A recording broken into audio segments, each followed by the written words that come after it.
Welcome to the Root Cause Revolution podcast with functional and integrative nurse nutritionist and energy medicine practitioner, Audrey Christie.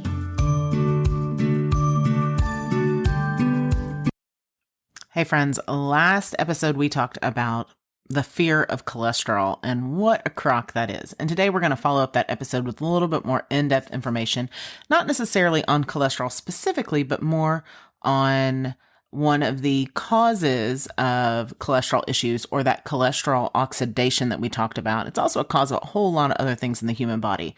So tune in, because episode 305, we're talking about seed oils. First, I'd like to welcome you if this is your first time listening, or if you're a long-time listener.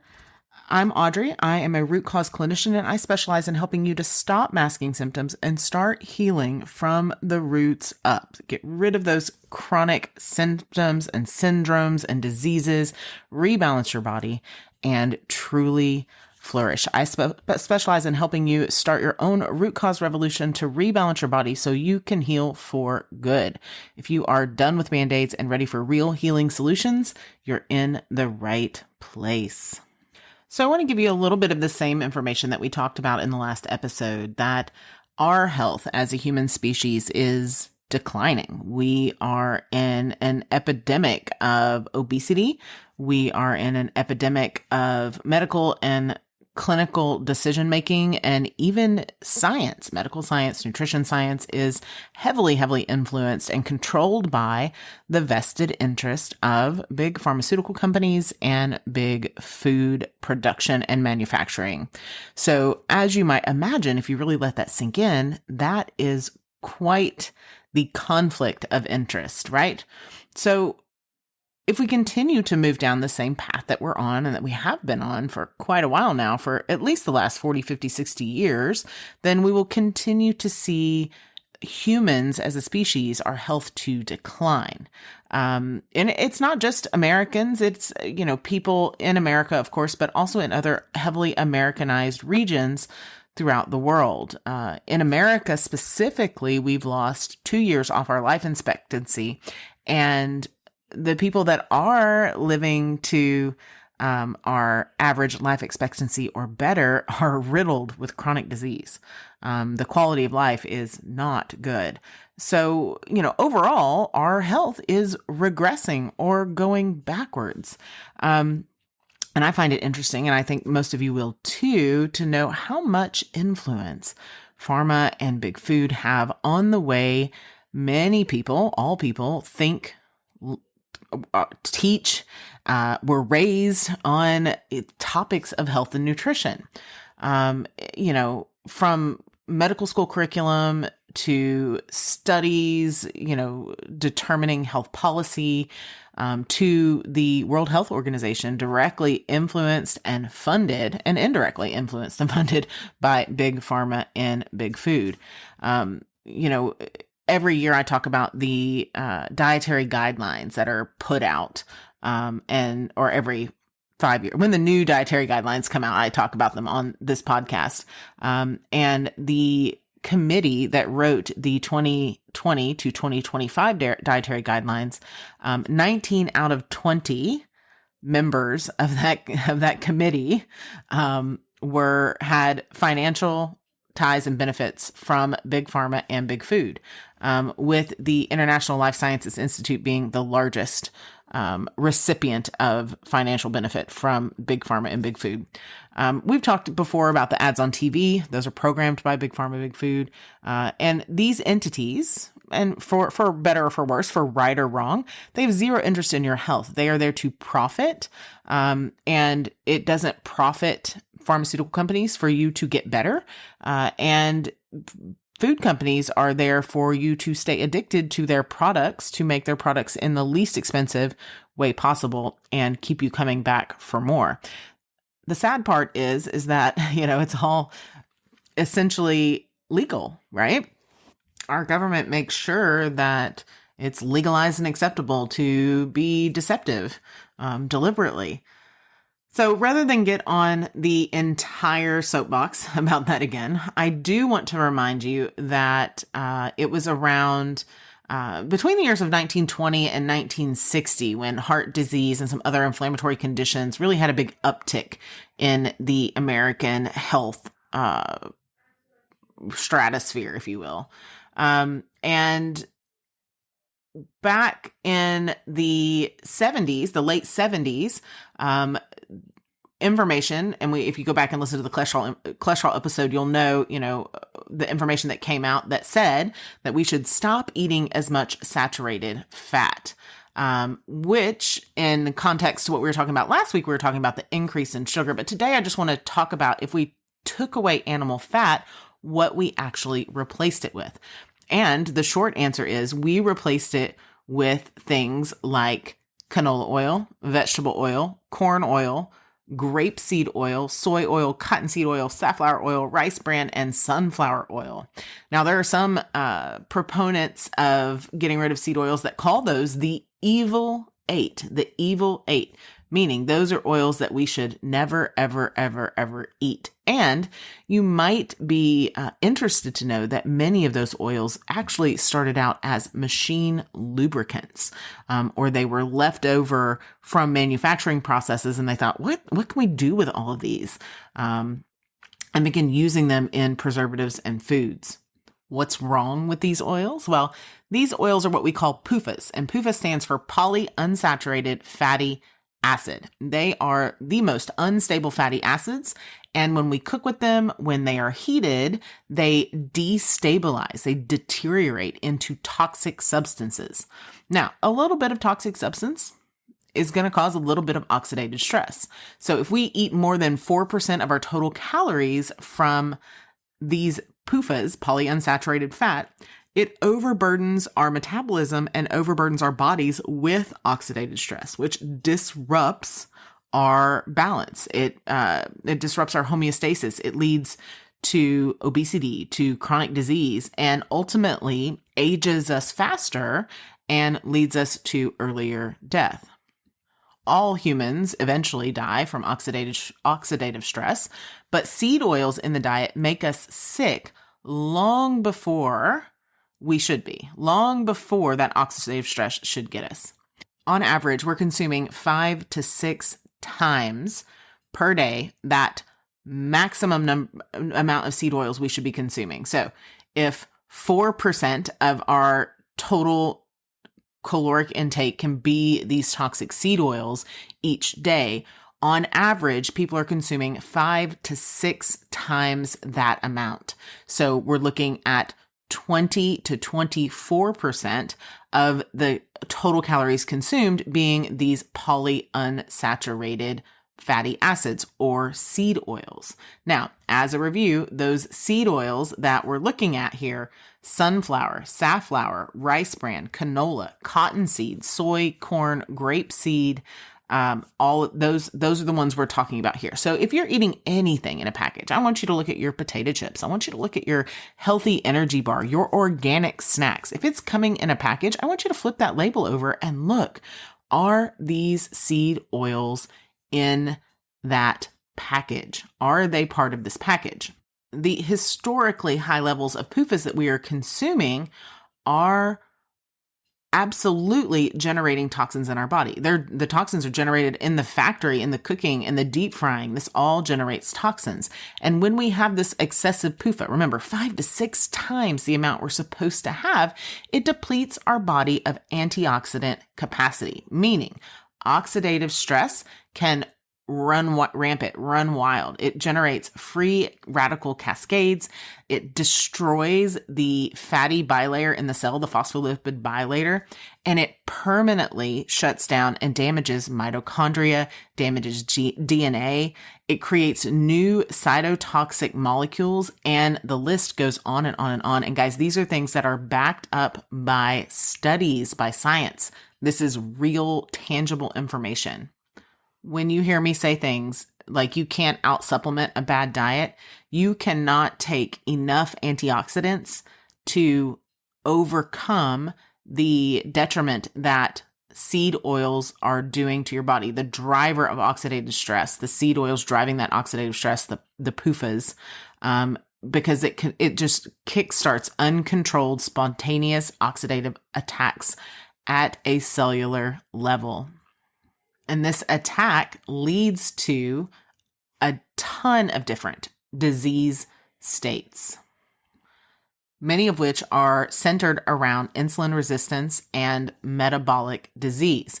So typically the things that are associated with type 2 diabetes, prediabetes, and all of those associated conditions are things like saturated fat, carbohydrates, including sugar. Not that high fructose corn syrup and man-made sugar isn't a problem here, but also red meat. Those are kind of the three things that people typically associate with cardiovascular disease and metabolic disease and all of that stuff.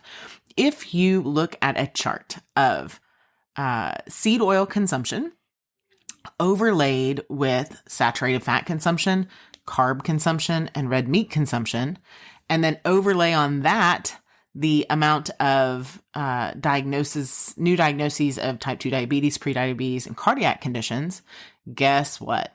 You will see that carbs, saturated fat, and red meat from 1909 to 2020, the consumption of that has gone down, and the consumption of seed oils has gone up, and at almost the exact same trajectory, the diagnoses of diabetes, prediabetes, and conditions associated with those two kind of foundational diseases in the body.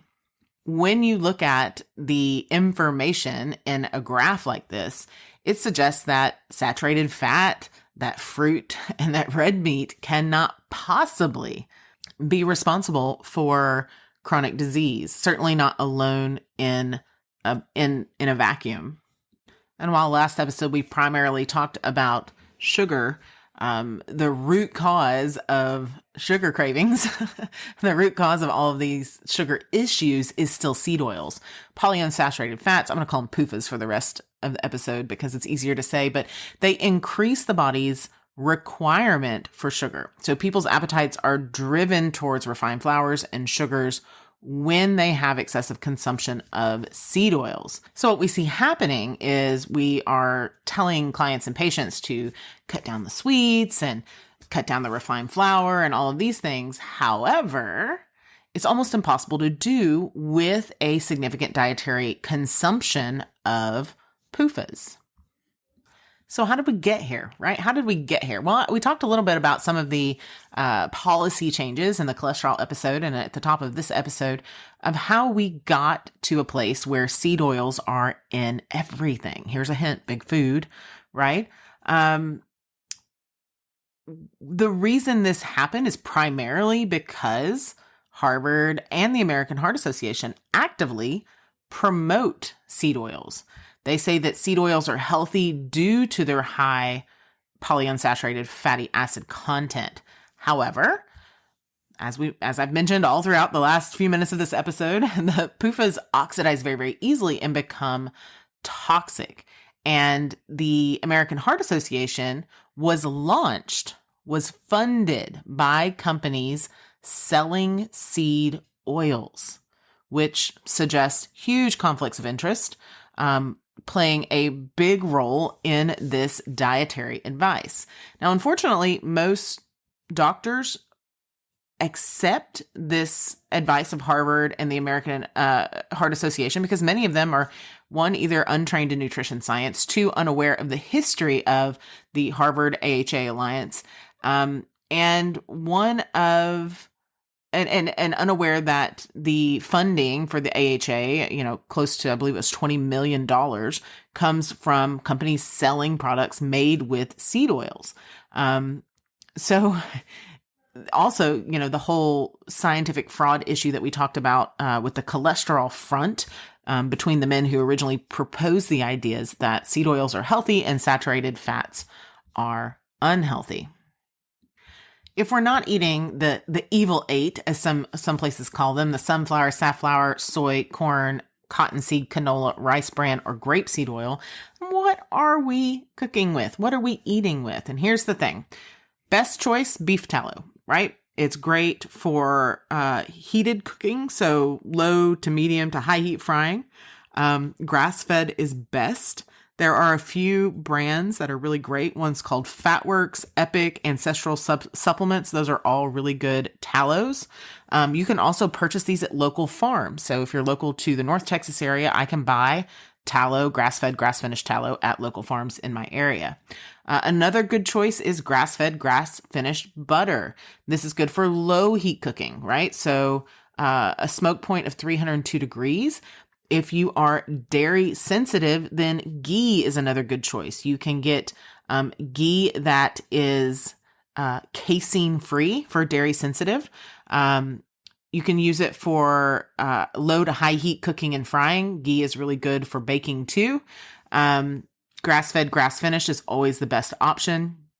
Ancient Organics, Carrington Farms, Bulletproof. There's even a brand of dairy-free, casein-free, I should say, ghee at Costco most of the time.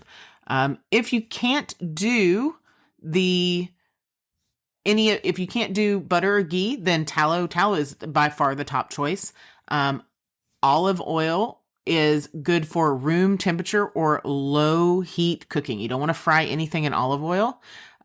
You also want to make sure that it is real olive oil, because a lot of olive oils, particularly your sale brands, your cheap brands, are cut with, drum roll please, toxic seed oils. Coconut oil is another really good one for those of you who are unable to get your hands on tallow or unable to do ghee or grass-fed, grass-finished butter for a variety of reasons. But coconut oil is good for a smoke point up to about 350 degrees. You can create toxicity with coconut oil, so do be careful. But there are quite a few brands, including a Costco brand as well. You want to get cold pressed, extra virgin, unrefined coconut oil for the best option. And then olive oil is another good one. But avocado oil. We already talked about olive oil. Avocado oil is good for low to high heat cooking if it's pure. So it has a high smoke point of 480 degrees, but you have to make sure you get the unrefined extra virgin avocado oil for that. There are brands that have been busted for, just like olive oil, adding the toxic seed oils to their brand. So look for like Cow Pure Extra Virgin. Primal Kitchen is generally a trusted brand. Chosen Foods and Marianne's are typically all good brands of avocado oils that have been tested as well. So what are we going to do about it? So the first thing I want you to do is stop eating seed oils. Stop eating seed oils. And this isn't like an 80-20, 90-10 type situation. Stop eating seed oils. So if you have them in your house, throw them away. If they're in your prepackaged food, time to start finishing those up and replacing them with things that are not inclusive of seed oils.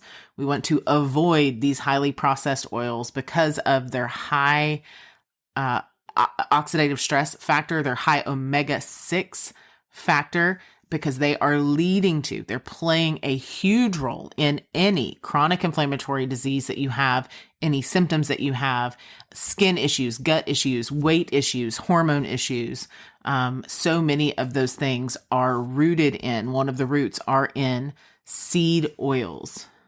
I'm often asked, Audrey, I don't have money to go, do this program or that program, or Audrey, I am seeing a functional medicine doctor and he put me on $800 a month worth of supplements. I can't afford to do that, this sort of thing. Guys, I get it.